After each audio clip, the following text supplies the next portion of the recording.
Hello dear chess friend, I have a very exciting game to share with you. Magnus Carlsen, the current world champion, played one of the top elite players from Azerbaijan, Grandmaster Mamedyarov. As you know, there is World Chess Rapid Championship going on, and this is one of the games that happened only 20 minutes ago. So you're going to be the first perhaps to see that.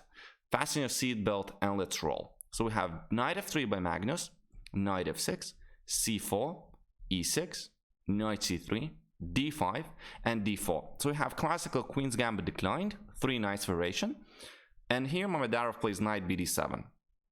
A little bit less popular than the other moves perhaps, and here Magnus decides to enter the Carlsen structure. As you know that in Carlsen, Black has a headache of developing the light square bishop usually, so that's why White a lot of times delays the development of the knight. They usually set up bishop g5, e3, bishop d3, queen c2, and only then knight goes to f3, or perhaps when the knight is on d7, so that the bishop couldn't get out. So makes sense, bishop g5 by White, bishop to e7, e3, c6, bishop, queen c2 first, then bishop d3, and now we have rook e8. So very classical. Rook 8 is on a semi-open file. Also, Black is prepared to play knight f8, which would finally allow to put the light square bishop somewhere, perhaps on e6 or g4 in the future. So White has a couple of ways to choose from. Now the main plan, I have to say, is still the minority attack with rook a b1 and b4 b5, a4 included or not, depending on if Black plays a6. And the purpose of this so-called minority attack is to create a weakness on an open file. So White wants to push, take, that's a target to attack with the rooks. If we play push in the future and he takes, he gets a damaged pawn structure, mainly this isolated pawn can become weak and White can make use of the open b file.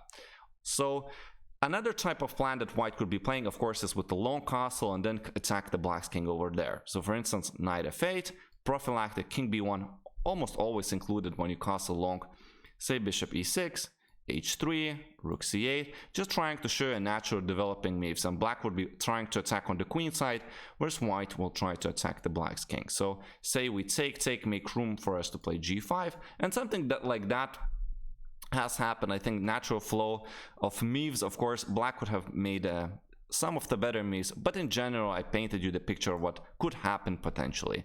So instead we go for bishop f4. Of course, castles is the main move, so Magnus decides to put the bishop here, where is a little bit more active, and Black finally plays knight f8. So now the threat is to play knight h5. He couldn't play knight h5 here simply because that's hanging, so bishop takes h7 would lose the pawn. However, after knight f8, that's the threat.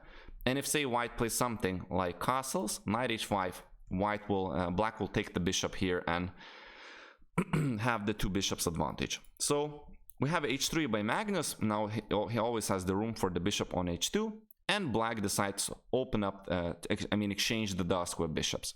Although that's maybe a small win for White, from the standpoint that that's his good bad bishop and that's Black's good bishop. On the other point of view, Black had not so much space to develop his pieces, and he is happy to exchange one pair of bishops. So queen d6, finally castles, knight g6, rook a b1. So as I said, White is ready to play b4, b5, and a5 won't stop us, right? A6, if a6, then we also could include later a4.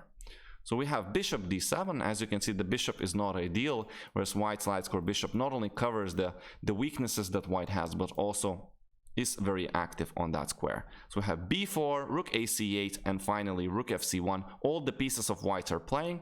Queen e7, b5. So if he doesn't do anything, we take, and if he takes back with the piece, this becomes a weakness, plus we can target that. And in the game he decided to take, and again, these two guys are something that White will be able to attack. Again, if we take with the knight, then we lose the queen, so that's out of question. So bishop takes b5 is the only option. So bishop b5, we have rook b5, and here Mamedyarov played an interesting move, knight e4, which turns out to be a mistake.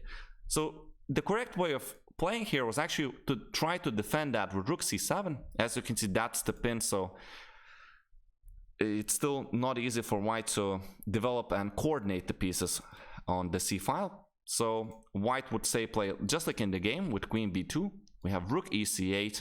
Now White could play knight e2 to exchange one pair of rooks, say rook c1, knight c1, b6 guarding that, and then knight d3. And I think that Black should be fine. I'm not saying that these are the main moves that white would play, but this is what could have happened. Maybe, of course, the world champion would disagree. Knight e4 has happened, and here white has a fantastic queen b2. So now we're unpinning ourselves off the c file and also targeting the b7 weakness. So black decides to defend with knight d6. Now if b6 would happen, then we can simply pick up that pawn. Black is pawn down. So I guess Mamedyarov blundered that. Now knight d6, he thought this is okay, maybe. Now we have knight d5. And unfortunately, if you take on d5, you lose the queen. So rook takes c1, queen c1, and black is forced to play a pawn down.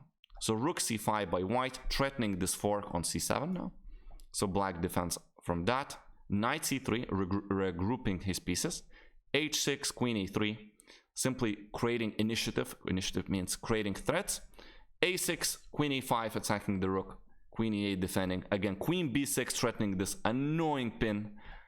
King h7, rook d5, and everything is pinned. And when you get to such a position versus world champion, you can't expect much. So here rook c2, and the last blow will be rook d7, king g8, guarding the f7 pawn, and now rook c7. And now you cannot take on a2 due to rook c8, pinning the rook, and of course this is something that Magnus will win easily, comfortably. 2 pawns up, not to play versus world champion. Mamedyarov resigned. I would say very, very clean game by white. Maybe perhaps one mistake at least for Mamedyarov. I don't know how many inaccuracies of course he made. I'm no one to judge that. Hope you enjoyed this beautiful game. If you did, please do subscribe to my chess channel. I will be uploading more videos. I'm also doing chess lessons on strategy on my channel. Stay healthy, continue loving the game, and I'm gonna see you in the next video. Bye bye.